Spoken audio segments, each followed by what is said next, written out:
Para suster, Bapak, Ibu, rekan-rekan muda, dan adik-adik ya sekalian, selamat siang. Saya tadi sebelum mulai misa ini, saya datang ke depan pintu sakristi itu. Terus saya melihat serombongan anak-anak itu yang sedang ikut sekolah minggu itu, mereka berjalan. Lalu mereka masing-masing memegang bendera kecil di tangannya.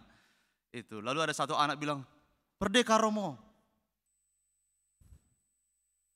Saya mau jawab merdeka, tapi lucu saya rasa ya. Senang, tapi saya bangga melihat mereka. Bahkan satu anak saya lihat, itu benderanya itu lebih lebar dibandingkan wajahnya, coba. Tapi dia begini, dia semangat sekali memegang bendera itu. Yang mau saya katakan pada Bapak Ibu, yang dikaruniai Tuhan anak-anak di tengah keluarga Anda, atau mungkin cucu-cucu Anda, tetaplah bawa mereka ke gereja, karena itulah cara Anda untuk membina, memelihara generasi-generasi muda kelak yang sungguh-sungguh mengakar dalam Yesus Kristus. Saudara-saudari yang terkasih dalam Tuhan, pada hari raya Santa Maria diangkat ke surga pada hari ini,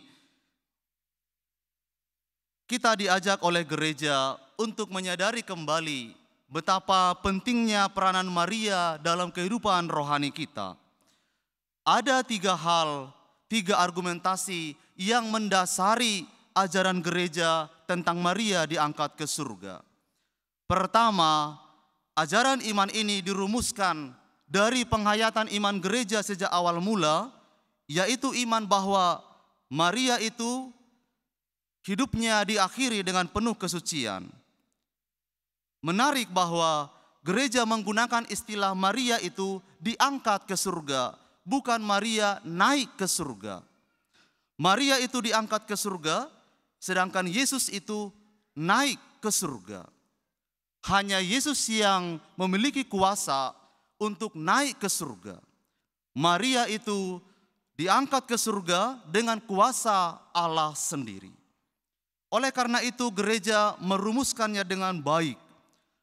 Bunda Allah tak bernoda Maria tetap perawan itu, sesudah menyelesaikan hidupnya di dunia ini, telah diangkat ke dalam kemuliaan surga dengan badan dan jiwanya.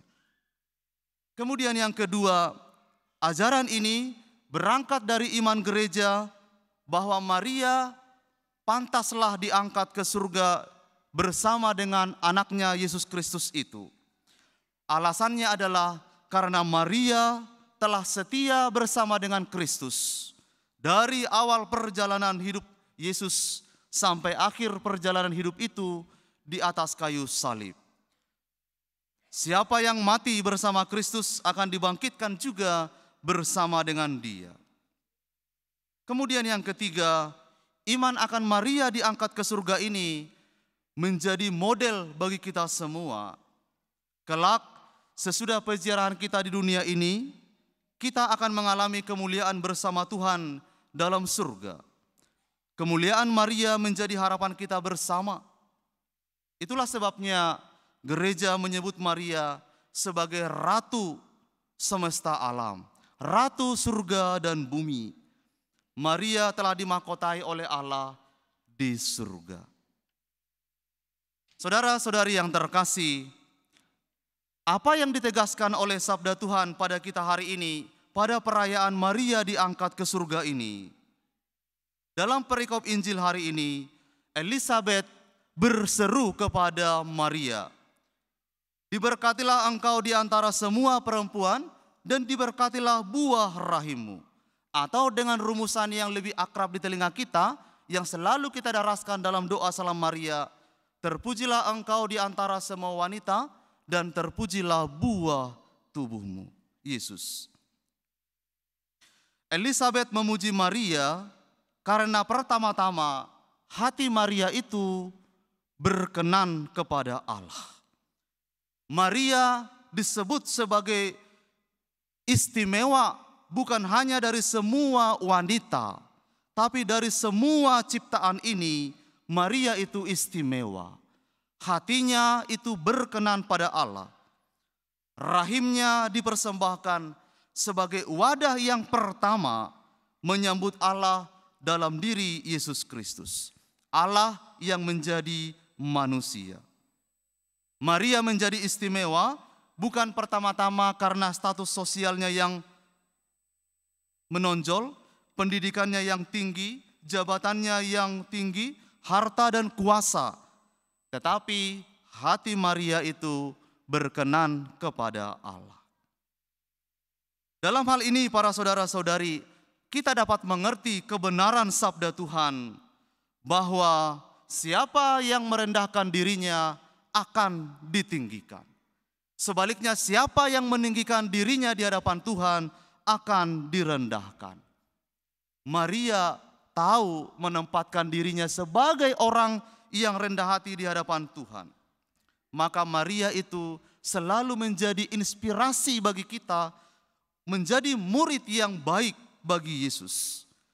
Maka Maria adalah teladan kerendahan hati bagi kita semua. Saudara-saudari, Maria itu tahu, sadar akan ketidakmampuannya, sadar ketidaklayakannya untuk melaksanakan rencana Tuhan. Tetapi Maria mau bergantung kepada Allah. Aku ini hamba Tuhan, terjadi padaku menurut perkataanmu. Itu ungkapan yang sangat mengagumkan dari Bunda Maria. Di tempat lain kita diingatkan pada sabda Yesus ini, berbahagialah orang yang suci murni hatinya, karena mereka akan melihat Tuhan. Saudara-saudari yang terkasih, seperti Maria, hidup kita ini juga akan ditinggikan bila kita mau berusaha dari hari ke hari menundukkan pikiran dan hati kepada Allah. Ini yang paling indah dari hidup Kristiani, bahwa kita ini dapat mengalami kemuliaan Tuhan bila kita mau sungguh-sungguh berusaha menundukkan pikiran dan hati kepada Allah. Sungguh indah, tapi sungguh menantang bagi hidup setiap orang Kristiani. Saudara-saudari, kita punya guru rohani, namanya Santa Teresia dari kanak-kanak Yesus. Dia mengajarkan kepada kita jalan kecil, namanya jalan menuju kekudusan. Saya ketika merenungkan ini, saya menyadari sungguh memang jalan ini sungguh-sungguh kecil untuk mengatakan kepada kita bahwa jalan kekudusan itu memang jalan yang membutuhkan komitmen rohani untuk mengikuti Yesus. Seperti dikatakan Yesus, bukan? Kecillah, sesaklah pintu menuju keselamatan itu. Lebarlah jalan menuju kebinasaan. Nah, mengapa kecil para saudara-saudari? Santa Teresa memberikan dua kata kunci bila kita ingin menempuh jalan kecil ini. Yaitu yang pertama adalah kerendahan hati dan yang kedua adalah kesederhanaan hati. Singkatnya, kerendahan hati itu adalah sikap kita mau percaya sungguh kepada Allah dalam kondisi apapun, bahkan dalam situasi yang tidak memungkinkan Anda untuk percaya. Itu kerendahan hati di hadapan Tuhan. Mau percaya kepada Allah, mau menggantungkan diri kepada Allah, meskipun ada situasi di mana kita tidak punya alasan untuk percaya. Maka seringkali orang-orang kudus mengajar, percaya itu seperti saya dan kamu semua berjalan dalam kegelapan. Kita tahu lorong ini gelap, tetapi kita mau berjalan karena saya tahu ada Yesus di sana yang akan tidak mengabaikan perjalanan saya ini.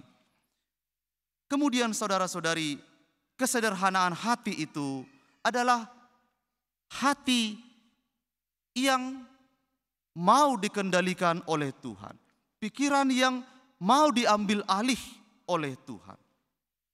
Dengan kata lain, seperti dikatakan Santa Teresa, orang yang hatinya sederhana itu tidak keras kepala, tidak keras hati, atau dalam bahasa kitab suci, tidak bebal hati.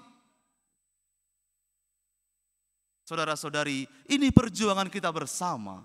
Lebih mudah kita untuk mengeraskan pikiran kita, mengedepankan pemikiran-pemikiran kita bersikeras dengan pikiran dan hati kita kepada Tuhan daripada menyerahkan diri kita kepada Tuhan.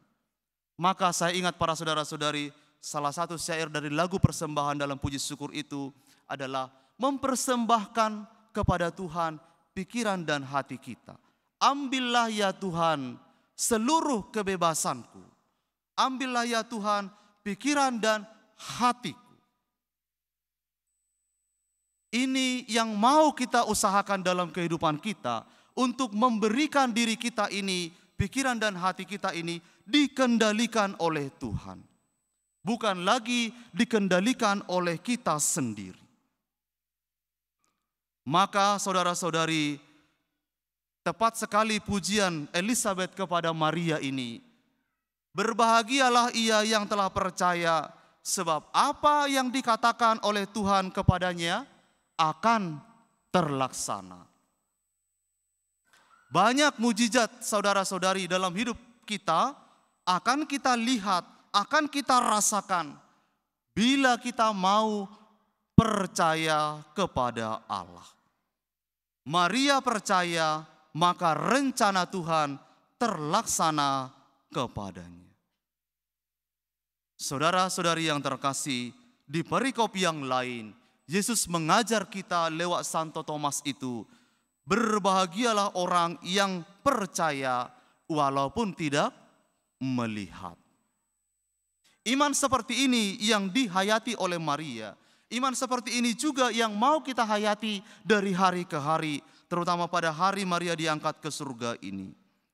Maka Santo Paulus mengajar kita saudara-saudari bahwa kita tidak diselamatkan oleh hanya mengenal hukum-hukum, tapi karena kita percaya kepada Kristus dan melaksanakan kehendak-Nya.